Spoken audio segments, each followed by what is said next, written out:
Então, o Beto foi o cara que eu mais criei vínculo, né, quando eu entrei no colégio. Então, acho que foi isso que sempre aproximou a gente, né, a forma de enxergar o mundo, os desejos, os objetivos, né, que a gente tinha para a vida, de crescer, de ter nosso negócio, enfim. Então, essa amizade ela foi continuando, né, ao longo do tempo, naturalmente, assim, até hoje, empreendendo juntos, tocando negócio juntos, tudo continua. E a gente tem personalidade muito complementar, por isso que no mundo dos negócios, a frente da Feitiço, o negócio funciona bem legal. Meu nome é Roberto Gotilla, eu tenho 38 anos, sou nascido em São Paulo e hoje moro na cidade de Valinhos, no interior de São Paulo. Meu nome é Rafael Santos, tenho 38 anos, sou de São Paulo, capital, e atualmente eu moro em Vinhedo, também no interior de São Paulo. A gente se conheceu aos 12 anos, eu estudava já em uma escola e o Rafa entrou para estudar junto comigo e foi quando a gente se conheceu. E o Rafa é um cara muito falante, fácil de fazer amizade, e rapidinho ele já buscou, já fez algumas amizades e a gente já se aproximou. Me lembro muito bem dele ter me convidado para ir para a casa dele, a gente, enfim, jogar futebol, eu ficava a tarde toda ali brincando gol a gol, fazendo várias, enfim, Gulliver e várias outras brincadeiras, era bem divertido. Então, o Beto foi o cara que eu mais criei vínculo, né, quando eu entrei no colégio. Foi na 6ª série isso, então eu tava mudando de cidade, eu tinha morado um ano nos Estados Unidos e voltei pro Brasil e fui morar no Morumbi, né, e aí fui estudar nesse colégio, e aí foi quando eu fui pra classe do Beto. Né, a gente se conheceu, enfim, ficamos amigos, e aí ele era aquele amigo que eu sempre chamava para ir em casa, como ele disse, né, e a gente ia muito pro Guarujá. Né, eu tinha uma casa no Guarujá e sempre quando eu ia chamar um amigo pro Guarujá era o Beto que eu convidava. Então ele foi muito com a gente pro Guarujá, com a minha família, então cresceu junto com meu irmão, com meus pais, enfim. E a gente sempre foi bem competitivo, então a gente tinha uma brincadeira que a gente ia marcando os pontos de tudo que a gente fazia. Então a gente jogava boa gol, a gente jogava futebol Gulliver, que ele comentou, a gente jogava buraco, a gente jogava, não lembro que mais, tranca, ping-pong, sinuca. E cada coisa que um ganhava, a gente ia marcando na folha. Então a nossa contagem era 35-33, e era bem disputado.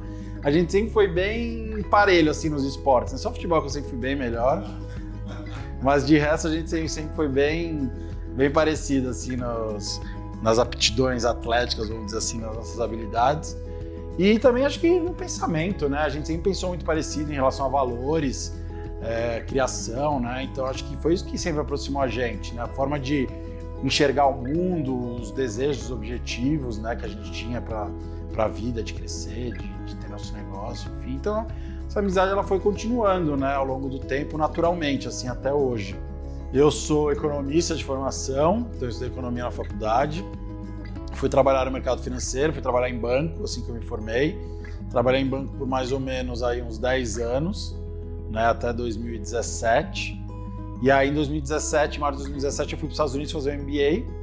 Fiz um MBA na Carolina do Norte, na Universidade da Carolina do Norte, onde o Jordan jogou basquete, né? Então algumas pessoas conhecem por causa disso. Foi onde o Michael Jordan jogou o basquete universitário. Fiquei lá 2 anos estudando, né? A minha ideia era fazer uma transição de carreira. Então eu não queria mais trabalhar no mercado financeiro, não queria mais trabalhar em banco. E a ideia do MBA foi exatamente para expandir, né? Conhecer coisas novas, tentar desenvolver skills novos, né? Fora da área financeira, para voltar para o Brasil e dar uma guinada de carreira, né? Dar uma mudada de carreira. E um dos meus objetivos era empreender, né? Era começar um negócio, era ter meu negócio, não queria mais trabalhar para os outros, não queria mais trabalhar em banco. Então, eu sou formado em engenharia de produção e eu trabalhei há muitos anos na indústria, mas eu trabalhei em áreas voltadas à precificação, à estratégia, trabalhei com marketing por muitos anos, previsão de demanda, coisa assim. Então, eu relacionava muitas informações ali que a engenharia traz, mas não de fato dentro de uma operação fabril. E com essa minha experiência, começando, né, a trabalhar mais com marketing, eu fiz uma especialização, então eu fiz um MBA com ênfase em marketing para saber mais, para ter mais conteúdo, mais propriedade sobre aquilo. e trabalhei aí por 12 anos no total, entre Whirlpool, que é dona da Brastemp Consul, e Votorantim Cimentos, nas áreas de marketing e vendas. Falando um pouco sobre o momento onde a gente se conectou, eu sempre tive o desejo de empreender. Então eu sou filho de pais, meu pai é engenheiro civil, então ele sempre trabalhou meio que para ele mesmo, ele teve empresas, teve escritório de engenharia, e minha mãe é corretora de plano de saúde. Então eu meio que já via isso dentro de casa, essa questão de, eu quero empreender, quero ter meu negócio. E foram boas as experiências que eu tive trabalhando, né, nessas outras empresas, mas eu tinha desejo de fazer projetos próprios, construir algo com a nossa marca, com a nossa identidade, e minha ambição sempre foi muito alta, isso é fato. Assim, sempre quis fazer algo grande, marcante, crescer, e às vezes trabalhando em outras empresas eu não sentia isso, então isso me atraía para o mundo do empreendedorismo, então eu sempre tive esse desejo de empreender. E aí o Rafa volta dos Estados Unidos, né, do MBA que ele fez, e a gente tem uma primeira conversa sobre empreender juntos, e foi quando a gente começou a perceber até os vínculos de conhecimento, né, a complementariedade de conhecimento. Volto para o Brasil decidido a empreender, a ter meu próprio negócio e a não voltar para o mercado. E tinha uma matéria que eu tinha estudado nos Estados Unidos, que é você basicamente comprar uma empresa que já existe, com potencial, uma empresa que tenha potencial de crescimento, né, para você tocar esse negócio, né? Então encontrar um bom ativo, uma boa empresa, com donos que estejam no momento de venda e uma empresa que tenha potencial de crescimento no mercado com potencial de crescimento. Então, conversando com o Beto, que também já tinha demonstrado no passado esse interesse por empreender, a gente decidiu seguir esse caminho, né? E foi engraçado porque, assim, na verdade, estava na época da pandemia, né? Em 2020, março de 2020, chega a pandemia. Então, eu fiquei bem isolado na pandemia, fui daqueles que se isolou, fiquei em casa, não via ninguém. Na verdade, eu estava morando com os meus sogros, porque como eu tinha voltado aos Estados Unidos, não deu tempo de eu montar um apartamento. Então, eu fiquei na casa dos meus sogros, era para eu reformar um apartamento. Não deu tempo de reformar um apartamento, fiquei preso com os meus sogros ali 1 ano, né? E o Beto também ficou muito isolado. Né? Ele com a esposa dele estava isolado, estava respeitando o lockdown, enfim. E aí a gente, por estar isolado, quando começou a flexibilizar um pouco, a gente começou a ir para a chácara. Meu sogro tinha uma chácara na época em Boituva, no interior de São Paulo, e a gente começou a ir alguns finais de semana para a chácara. O Beto, você está isolado? Estou isolado. Essa semana não saía também não. Vamos para a chácara só nós 4? Vamos. Aí ia para a chácara nós 4, meu sogro, enfim. E ali a gente começou a conversar muito mais sobre isso, né? Eu estava ainda decidindo o que fazer, e o Beto estava na Votorantim lá. Falei, cara, vamos olhar uma empresa pronta, tal. É difícil começar um negócio do zero, começar a olhar alguns setores. E aí, papo vai, papo vem, a gente começou a conversar e tal. E aí, decidimos ir atrás de uma empresa para comprar. Foi essa decisão que a gente teve ali no momento, né? Aí comecei a olhar um monte de setor, olhei transportadora, olhei padaria. E é verdade, o cara que fazia a loja de gift, né, de brinde. E aí o broker, né, o corretor lá, o cara que estava me ajudando, que tinha umas empresas, ele me apresentou a Feitiços. O cara, tem uma empresa que é a cara de vocês, é uma empresa que está precisando de um choque de gestão, é uma empresa que tem um produto bacana no mercado com promissor, né, margens legais, tá, uma indústria, e apresentou para a gente a Feitiços. Né? E aí em 2020 a gente veio visitar a Feitiços, fizemos uma proposta de aquisição da Feitiços, mas não deu certo. Mas ali foi uma oportunidade, que eu vou deixar para o Beto falar um pouco, mas assim, uma oportunidade que a gente enxergou no mercado. A gente falou, cara, esse mercado é legal, esse mercado cresce, então os tabus estão cada vez mais sendo quebrados, as pessoas estão cada vez mais dispostas, interessadas em falar sobre sexo, sobre saúde de uma forma geral, então eu sempre fiz um paralelo legal com depressão. Antigamente ninguém falava de depressão, e hoje em dia não, hoje em dia é um assunto sério, a gente sabe que é um assunto sério. Então você vê atletas abandonando as carreiras e falando sobre o tempo. Cara, eu tô com depressão, eu não tô bem, eu não quero mais seguir, eu treino desde que eu tenho 10 anos de idade, eu não aguento mais, eu tô exausto, eu tô com burnout, é uma palavra também que surgiu aí e tal. E a gente falou, cara, sexualidade vai seguir esse mesmo caminho, as pessoas vão cada vez mais falar sobre isso, vão cada vez mais entender a importância disso para um casamento saudável, para uma vida saudável. E existe uma tendência aqui de crescimento desse mercado com a quebra dos tabus.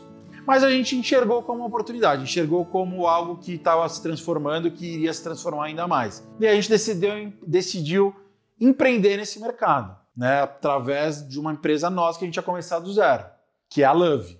Quando a gente decidiu abrir a Love e a gente começou ali estudando um pouco o mercado para tentar entender quais eram as principais marcas, quais eram os produtos mais vendidos, a gente buscou também quais eram alguns fornecedores e também consegui saber ali em quais fornecedores confiar.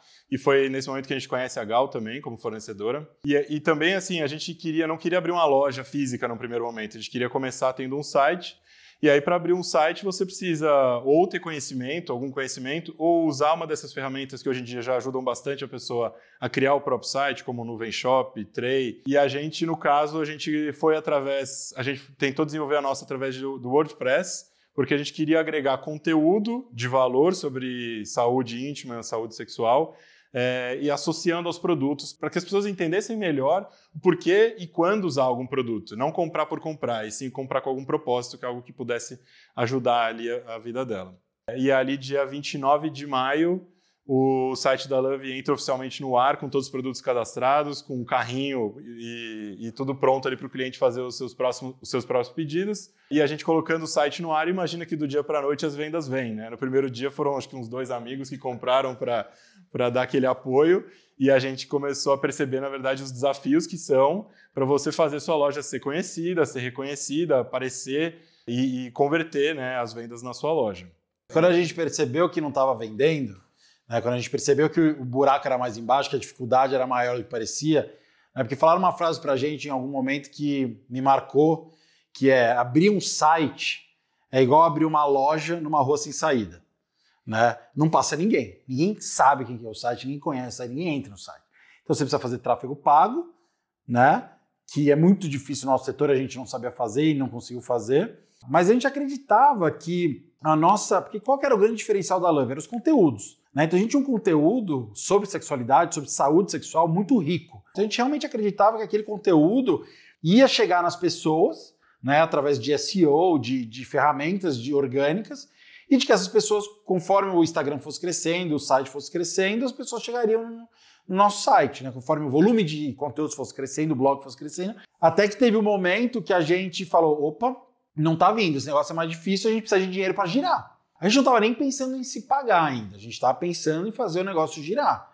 Então foi quando a gente decide entrar em marketplace. Né? Aí eu lembro que o Beto já tinha saído da Votorantim, já tinha, né? Porque logo que a gente lança a Love, o Beto sai da Votorantim, né? Então realmente a gente estava all-in, assim, a gente estava, velho, até aqui de Love, era a nossa vida, era o que a gente ia fazer dar certo. E o Beto era muito focado na parte do marketing, na parte da edição de conteúdo com os conteudistas, que a gente chamava de pessoas conteudistas, e eu focando no marketplace, cadastrando produto, entendendo como que funcionava. Aí você tem 3 marketplaces, só que cada marketplace é uma máquina, é completamente diferente do outro.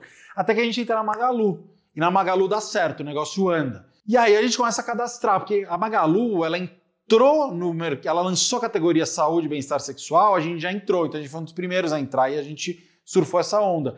Só que isso foi legal, por um lado, só que teve um problema, a Magalu estava estruturando, então quando ela viu que a gente começou a cadastrar algema, venda, chicotinho, não sei o que, a gente tinha tudo. Aí derruba a nossa loja. A gente volta para o zero, marketplace, tentando vender. Aí o site começa a pegar uma atração também, né? Porque daí aquilo que a gente apostou começa a funcionar, mas é uma atração assim, que dá para a gente repor produto, não dá para a gente se pagar, não dá para a gente tirar dinheiro.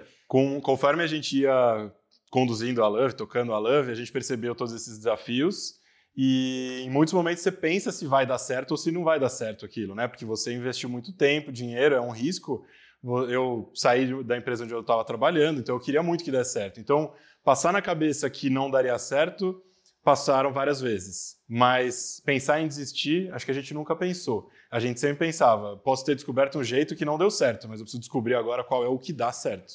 Então, é pensar em formas diferentes, tá sempre, né, buscando informação, estudando, para ter novas alternativas para fazer aquilo dar certo.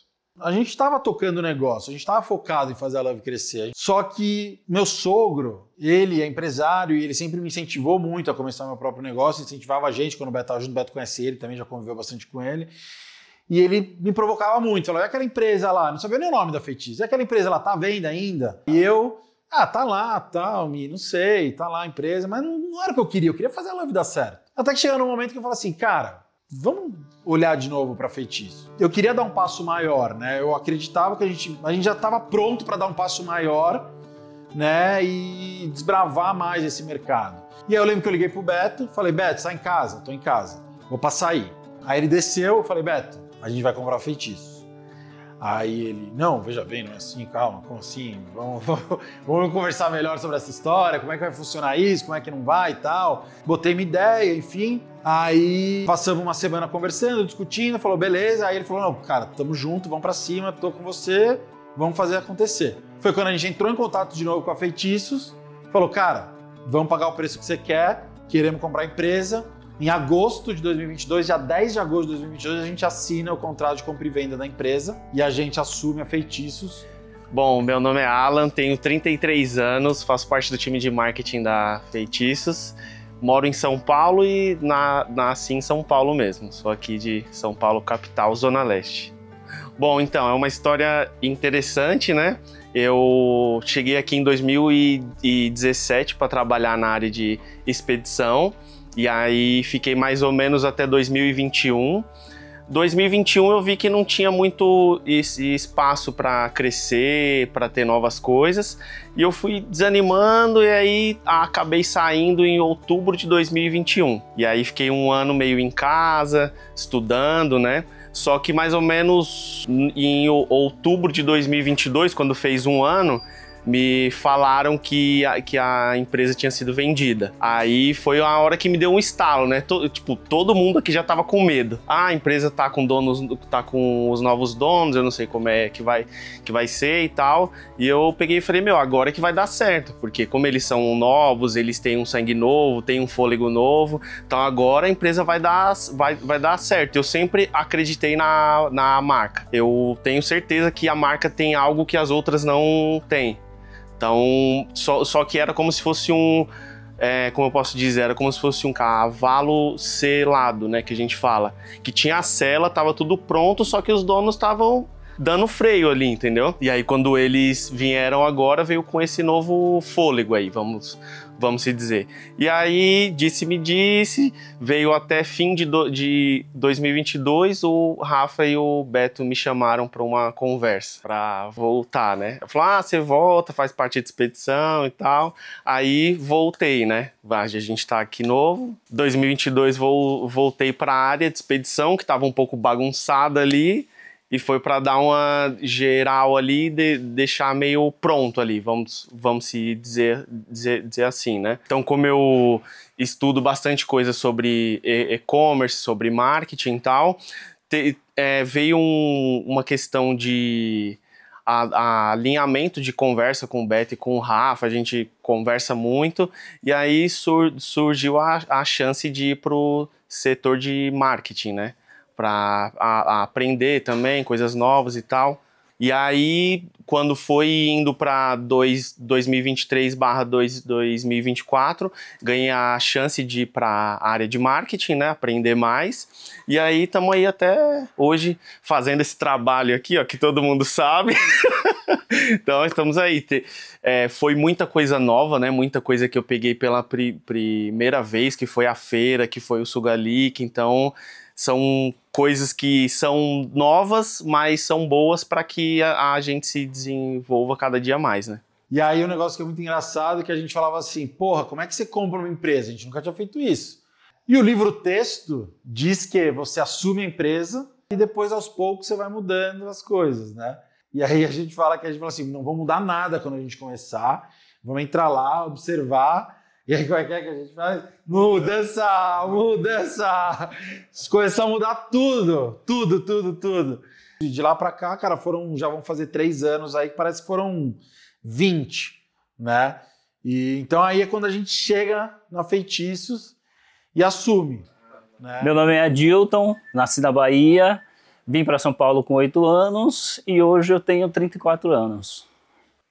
Iniciei na Feitiços em 2008, comecei inicialmente, minha tia trabalhava aqui e eu vim para dar uma ajuda, né, um apoio, teve um movimento uma época e eu vim mais para dar esse apoio.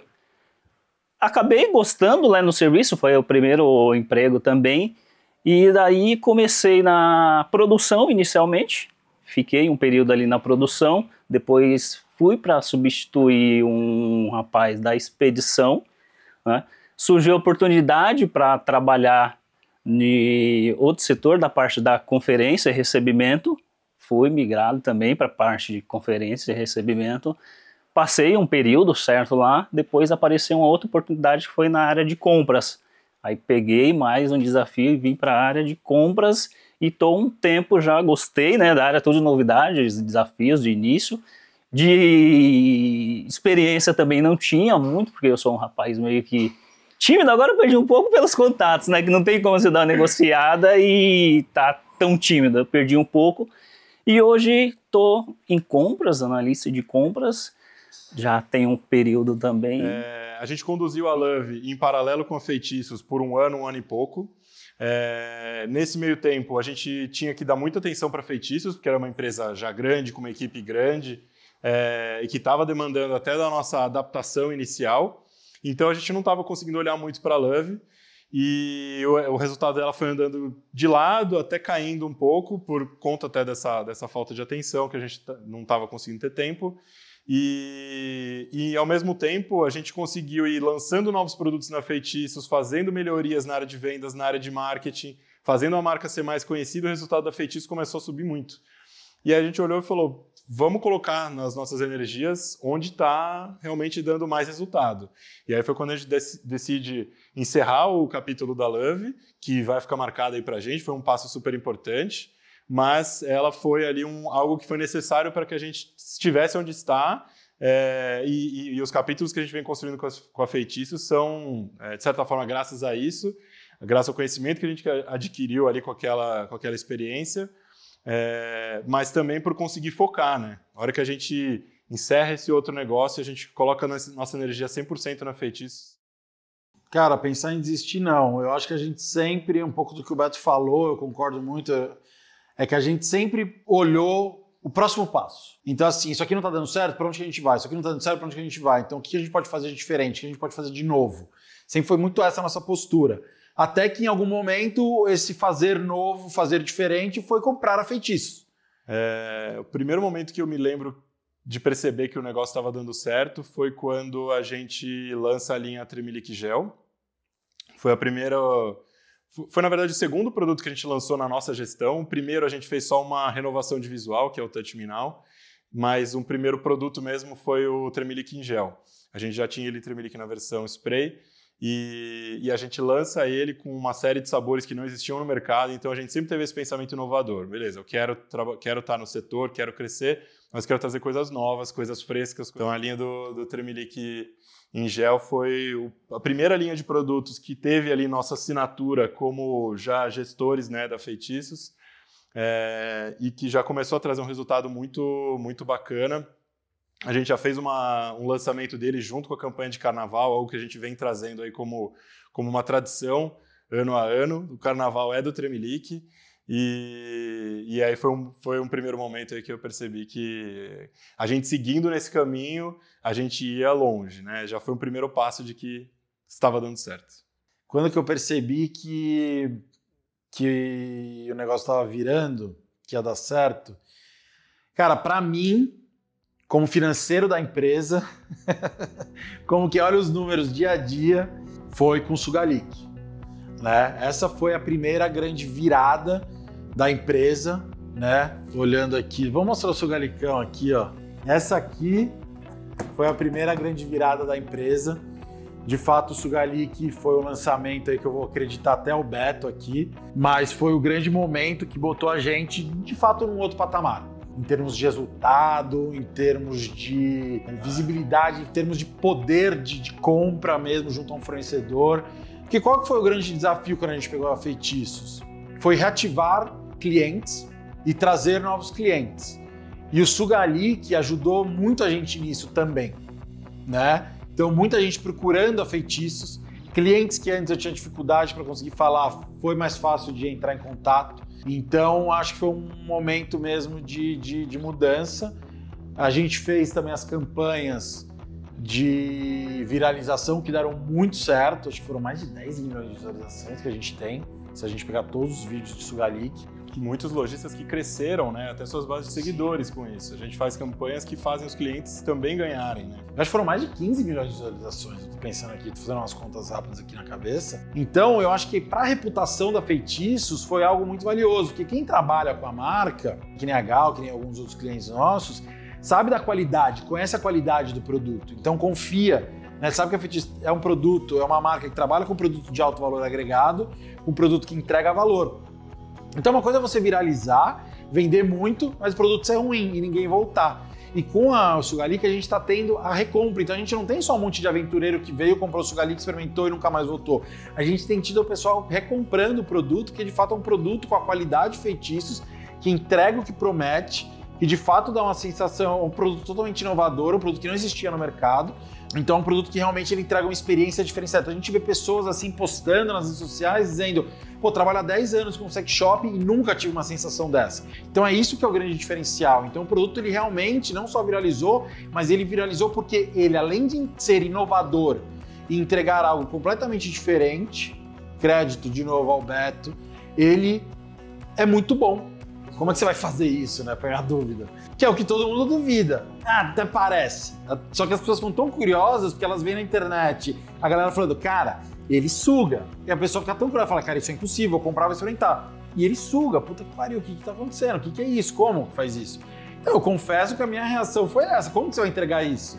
Porque a gente precisa entregar o que a gente fala, porque a gente na Feitiços, a gente tem essa preocupação. Eu vou entregar o que eu falo, que eu tô entregando. Eu não vou só botar sugador líquido porque ele é bonito e vou botar ele mais forte. Então, quando o Beto me falou a primeira vez, ele falou: cara, vamos fazer um sugador líquido. E eu pensei: como que a gente vai entregar isso? Aí ele: não, vai dar certo, não sei o quê. Eu fiquei quieto, porque ele é o criativo da dupla. Então, fiquei quieto e deixei ele tocar o projeto. Para a criação do Sugalik, a gente queria que tivesse um produto que tivesse ali uma potência para aparecer e para ter uma reação forte, né, dos clientes na feira de março de 2025, né, na Intime Expo. E aí a gente busca um efeito novo, que é algo que é super difícil no nosso mercado, porque a maioria dos nossos ativos, extratos disponíveis, já são conhecidos pelas indústrias de cosmético. Mas daí vem os estudos, né, e P&D para você conseguir de fato desenvolver, juntando ativos e extratos para que causem efeitos diferentes. E o Rafa me deu os créditos, né, mas talvez a ideia foi minha, mas nossa equipe é muito boa. Então a gente tem pessoas, o marketing que ajudou no estudo, né, da pesquisa dos produtos, a área de química, que de fato foi buscar quais eram as matérias-primas ou os fornecedores mais adequados para aquelas matérias-primas e fazer os primeiros testes de formulação, até chegar na fórmula dele, que a sensação de todo mundo foi assim: cara, ele é muito excitante. E eu realmente estou conseguindo sentir uma sensação de sucção, porque ele faz a vibração, mas ele dá uma esticadinha na pele da astringência, então ele traz algo realmente novo. Então foram várias mãos aí para de fato fazer o produto acontecer. Me lembro até de no começo, ter ido conversar com o Rafa, e acho que até ele tinha um pouco de dúvida se aquilo ia acontecer ou não, porque às vezes você tem uma ideia de um produto, mas você transformar aquele líquido, né, aquele gel, em um efeito real sentido na pele da pessoa, não é algo tão simples, né, Rafa? Ele gostou da ideia desde o começo, mas em alguns momentos ele duvidava que o efeito fosse real. E na Feitiços a gente só vai vender produto se o efeito for real, o produto for bom. A gente prioriza muito qualidade, efeito, sabor nos nossos produtos, porque a gente quer que quem revenda os nossos produtos revenda sempre. Então, um produto bom, a pessoa compra uma vez, depois ela volta para comprar mais, seja do mesmo, seja outro da mesma marca, etc. Produto ruim, comprou, gerou uma experiência ruim no cliente final, acabou. Ele não vai voltar e comprar de outra marca, voltar e comprar outro produto. Infelizmente, é um cliente perdido para o nosso mercado. Se o sucesso do Sugalik assustou, o sucesso da empresa, vamos dizer, o sucesso do Sugalik assustou a gente? Cara, eu acho que não. Eu acho que foi a mesma postura, né, que a gente discutiu aqui um pouquinho quando a gente falou se em algum momento a gente pensou em desistir. A gente é muito focado em, cara, bateu na parede, vira. Eu acho que tanto eu quanto o Beto, cada um do seu jeito. Talvez eu tente derrubar a parede, talvez ele dê a volta, mas os dois têm muito esse jeito, eu acho. Então, a gente teve obstáculos com a velocidade com que o Sugalik estourou. Né? E quais foram esses obstáculos? Foram principalmente com os nossos fornecedores. Então, como eu disse, a gente tem uma situação de gestão muito confortável, né? A gente faz uma gestão muito boa, muito cautelosa, muito pé no chão. Então, em nenhum momento a gente teve dificuldade de fazer frente a fornecedor. Na verdade, os fornecedores que tiveram dificuldade de entregar para a gente o que a gente precisava. Então, assim, os fornecedores, a gente foi e pediu um volume de frasco que a gente nunca pedia, o cara não tinha tudo aquilo porque não estava acostumado a vender tudo aquilo. Aí, no segundo momento, precisamos do cartucho, o cara tinha um prazo de 20 dias para entregar o cartucho, a gente precisava para 10 dias. Aí, no outro momento, foi uma outra matéria-prima que o cara não tinha que chegar para entregar para a gente. Então, assim, a gente teve esses obstáculos, isso foi por causa do crescimento, porque a quantidade, esses 3 exemplos que eu dei são reais. Então, a quantidade de frasco, a quantidade de jambu e a quantidade de cartucho que eu queria, eles não tinham para me entregar, entendeu? Então, assim, eu bati no obstáculo, só que a gente fez. A gente negociou prazo, negociou estratégia, foi tentando resolver do jeito que dava, a gente fechava a venda do produto, abria sabendo quando que ia chegar o produto e avisando o cliente que ia entregar X dias depois, e eu vou dizer que a gente geriu muito bem. Tá? Principalmente isso aí fica embaixo do Beto, o Beto com o Adilton, que é o nosso cara de compras. Os dois geriram muito bem o negócio. Para faltar o mínimo possível, né? A gente sabe que trouxe alguns danos para algumas lojas que ficaram sem produto ali em alguns dias, mas a gente sempre estava atuando para fazer o novo lote ou as novas entregas no menor prazo possível, né? Mas para quem está vendo agora esse vídeo, pode ficar tranquilo que não vai mais faltar. Agora já estamos alinhado com os nossos fornecedores nesse novo patamar, né? Eles já sabem o que eles vão entregar e está funcionando muito bem o negócio e provavelmente não falta mais produto. Bom, então vamos lá. O que diferencia a gente? Eu acho que o que diferencia a gente são 3 pontos principais, tá? O primeiro são pessoas, tá? Então, desde da liderança da empresa, formada por mim e pelo Beto, até nosso time. Então, a gente tem uma liderança bem equilibrada, né, bem entrosada, e eu acho que isso passa para o resto do time. O time que a gente tem aqui é bastante comprometido, a gente realmente sente que a gente pode contar com as pessoas, todo mundo é bem mão na massa, né, tá sempre disposto a ajudar no que precisa. Em segundo lugar, a qualidade dos produtos, né, então realmente a gente se preocupa com a qualidade dos produtos, né, a gente se preocupa em entregar um produto de alto valor agregado, desde a embalagem até a matéria-prima, então tudo feito com fornecedores que entregam qualidade, que entregam diferencial, então nossos produtos realmente entregam o que promete. Acho que o Sugalic é um grande exemplo disso, uma prova disso. E por último, a nossa preocupação com os clientes, né? Então a gente tem uma preocupação genuína com os clientes, então todas as decisões que a gente toma aqui na Feitiço é pensando no cliente em primeiro lugar, no impacto que essas decisões, né, que determinadas decisões vão ter no negócio dos clientes, e a gente se preocupa muito com o cliente ter lucro, ter giro, né, ter margem, enfim, ter uma operação saudável para que de fato a gente consiga construir uma relação de longo prazo. A gente acredita muito em relacionamento e construção de longo prazo, né? Eu acho que a nossa parceria com a Gal é um exemplo disso, né? Então a gente realmente acredita que ao entregar um produto de qualidade com alto valor agregado, a gente está ajudando nossos clientes a entregarem valor para o cliente final, para o cliente deles, né? E a terem um negócio lucrativo, um negócio sustentável e um negócio de longo prazo. Cara, teve um erro que virou aprendizado, um erro logo no começo, acho que a gente estava no primeiro ano aqui, na frente da Feitiços.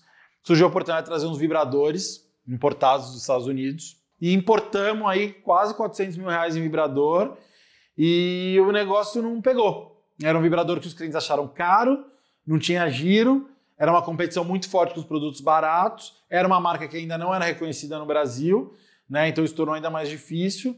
E a gente ficou com aquele produto parado, não conseguiu vender. No final a gente conseguiu encontrar um parceiro que tinha interesse naquele produto, mas esse foi um aprendizado aí que a gente teve. Em alguns momentos tem que ter pé no chão e quando entrar em um negócio novo, nosso negócio é cosmético, né? Nosso negócio é fabricar e vender cosmético. E acho que a gente entendeu isso nesse momento, de que se a gente fosse fazer alguma coisa diferente disso, teria que ser feito com muito cuidado, muita cautela e um estudo mais aprofundado de mercado. Foi um passo maior que a perna. O lado mais difícil de empreender é você estar pronto para ter respostas que não é a que você queria ouvir, né? A gente normalmente associa empreender com um sonho e a gente pensa que num sonho tudo acontece como você quer, como é o jeito perfeito, e não acontece do jeito perfeito. É bom que todo mundo saiba, né? Que quando você empreende acontece muita coisa errada. E essas coisas normalmente não são divulgadas. Então as pessoas veem lá o sucesso dos outros e acham, nossa, tudo deu certo, teve sorte, isso, aquilo. Na verdade, muita coisa dá errado no meio do caminho e você tem que arrumar, corrigir, ajustar, enfim, fazer alguma coisa para ou sair daquela situação ou ir para uma situação melhor. Para mim é isso, assim. Pensando assim em algo com o cliente, a gente fez, que foi um marco, querendo ou não, para a gente foi importante, mostrou que a gente estava indo de fato para um novo patamar, foi quando a gente sentou com a Gal e fechou o primeiro pacote, que a gente fechou num valor que para a gente foi um valor bastante importante, né? E ali mostrou, falou, porra, a gente está no jogo, nosso produto está entrando, a gente está fazendo o negócio virar e os parceiros, principais parceiros, aí a Gal, né? Tá vendo a gente e estamos conseguindo entrar forte e o negócio tá dando certo. Para mim foi um momento assim importante. O que eu acho legal disso também, porque também foi a Gal mostrando que ela também ia apostar na divulgação do produto, né? Era mais do que a Gal costumava vender dos nossos produtos. Então, é algo que foi ali de mãos dadas, vamos fazer os produtos e a marca Feitiços crescer. Cara, para mim, falando especificamente de mim, quem me apoiou bastante nessa caminhada empreendedora, eu acho que eu e o Beto, a gente conversou, decidiu juntos, vamos fazer. Mas fora isso, né, que é o óbvio, a minha esposa, a Gabi, ela abriu mão de algumas coisas, inclusive para eu poder dar esse passo com a compra da Feitiços. O meu sogro, junto com a minha sogra, e meu pai, também com certeza foi uma pessoa que apoiou muito e que sem essas 4 pessoas, com certeza isso não teria sido possível, né? Tá aqui hoje, onde a gente está, fazendo o que a gente está fazendo. Uma mensagem? Porra, eu quero, vamos lá. Pai, Mi, Né, Gabi, eu amo muito vocês. Eu queria agradecer por todo o apoio, o suporte que vocês sempre me deram. Não só me ajudaram a dar o primeiro passo, como me ajudam até hoje. E Beto, você é o irmão pra mim, eu te amo pra caralho. Tenho certeza que a gente tá só começando. Quem me apoiou ao longo desse processo, principalmente foi minha esposa, a Bruna. E eu, quando decidi sair de um emprego fixo, com um salário fixo, etc., para empreender, uma decisão grande, a gente tomou essa decisão juntos, né? Porque, com certeza, isso mudou a nossa realidade financeira ali. Ela sabia que eu sempre quis empreender, então ela deu esse apoio, esse suporte para que fosse possível. E, claro, meus pais também dando apoio, né? Eles sempre foram muito de incentivar, assim, eu tenho certeza que vai dar certo, vai lá que você consegue, sabe? Então, agradeço muito aí a todos vocês por essa ajuda, por esse apoio. Não teria sido possível sem vocês e obrigado de coração e obrigado, Rafa, também por acreditar em mim também, mas que a gente ia construir o que a gente está construindo. O que eu espero do futuro da Feitiços? Eu espero estar aqui no futuro da Feitiços, primeiramente, e eu espero que seja a maior marca do setor de cosméticos íntimos. Sobre o Rafa e o Beto, uma mensagem para deixar para eles é que não percam a sua essência, continuam do mesmo jeito que vocês são hoje. As coisas mudam, tem pessoas que não, como é que eu posso dizer, não chegam nas expectativas que vocês esperam, mas não é uma pessoa que vai delimitar todas as outras que vão vir nos próximos anos. Falando de futuro, nós temos bastante metas a ser batida, crescimentos em vista. Hoje está com crescimento muito bom, mensal, trimestral, mas no futuro nós queremos triplicar esse aumento que nós já temos em vista nos meses anteriores e principalmente do ano anterior também. Falando de futuro da Feitiços, eu estou há 18 anos e eles pegaram a empresa na fase 3 e inicialmente também não tínhamos essa conexão, mas de acordo com os 3 anos que nós já temos, o futuro é que pode confiar conosco. De 3 vai ser 6, vai ser 9, 12, assim sucessivamente. Bom, a mensagem para quem está começando, eu acho que não desista dos seus sonhos, acredite em você, mas tenha um bom planejamento aliado a uma boa execução. Então encontre o equilíbrio entre planejamento e execução. Não pule para execução, mas também não fique só no papel, só no PowerPoint, só no planejamento. Saiba executar e tenha uma boa execução. Então esse é o segredo. E não espera cliente cair no colo. tenta várias formas diferentes de vender, loja física, evento presencial, loja online, marketplace. Busca formas, encontra seu caminho onde você mais se encaixa e vai dar certo.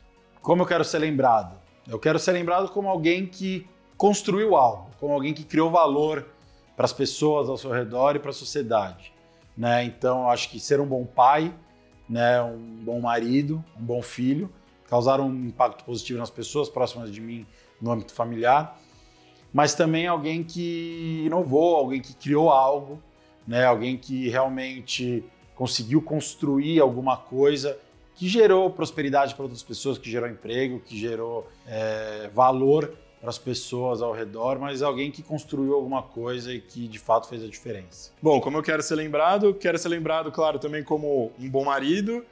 Obrigado, amor, por ter confiado aí nesse desafio. No nosso mercado, eu quero ser lembrado como uma pessoa que trouxe criatividade, inovação e disrupção, como alguém que passou pelo mercado trazendo coisas novas, oxigenando. Acho que é assim como eu quero ser lembrado no nosso mercado.